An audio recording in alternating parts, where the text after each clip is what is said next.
मैं जो horror story सुनाता हूँ वो ज्यादातर लोगों को समझ ही नहीं आती, लेकिन जिनको समझ आती है उनके तो रोंगटे खड़े होते होंगे। आज की स्टोरी भी वैसी है, देखते हैं कितने लोग समझते हैं। एक बड़ा सा हॉस्पिटल था। उस हॉस्पिटल में हर रोज कई सारे पेशेंट ठीक हो जाते और कई सारे मर भी जाते थे। उस हॉस्पिटल का एक रूल था कि जो भी पेशेंट उस हॉस्पिटल में मरता उसके हाथ में एक रेड बैंड बांधा जाता था। एक दिन उस हॉस्पिटल का सबसे बेस्ट डॉक्टर अपने पेशेंट पर काम कर रहा था और ऑपरेशन के दौरान उस पेशेंट की वहीं पर मौत हो गई। तो उस पेशेंट को भी रेड बैंड बांधा गया और उसे मुर्दाघर में भेजा गया और डॉक्टर भी अपने घर की ओर निकलने लगा। वो लिफ्ट के पास पहुंचा और डॉक्टर ने देखा कि लिफ्ट में एक लड़की खड़ी है, तो वो भी लिफ्ट में घुस गया। वो लिफ्ट दूसरे माले पर आकर रुक गई और लिफ्ट का दरवाजा खुल गया। तो डॉक्टर ने देखा कि हॉस्पिटल के खाली पैसेज से एक लड़की उन्हें हाथ कर रही है, जैसे कि उन्हें रुकने के लिए कह रही हो। तो डॉक्टर अचानक से घबरा गया और डॉक्टर ने अपने पास खड़ी लड़की से कहा कि चलो चलो जल्दी बंद करो, जल्दी बंद करो। और ऐसा कहकर लिफ्ट उन्होंने बंद कर दी और नीचे की तरफ जाने लगे। तो वो जो लिफ्ट में लड़की थी उसने डॉक्टर से पूछा कि आपने ऐसा क्यों किया, उस लड़की को भी नीचे आना था। तो डॉक्टर ने उस लड़की से कहा कि अभी मैं जिस पेशेंट पे काम कर रहा था वो वही लड़की है और उसकी तो मौत हो गई थी। तो उस लड़की ने कहा कि अरे नहीं नहीं, आपको शायद गलतफहमी हुई है। फिर उस डॉक्टर ने कहा नहीं नहीं, उस लड़की के हाथ में रेड बैंड था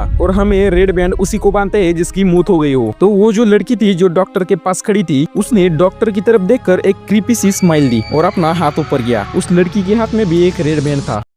अब आप लोगों में से कई लोगों को तो समझ ही नहीं आया होगा ये सब क्या चल रहा है। तो वो जो लिफ्ट में लड़की थी वो भी एक मरी हुई लड़की थी।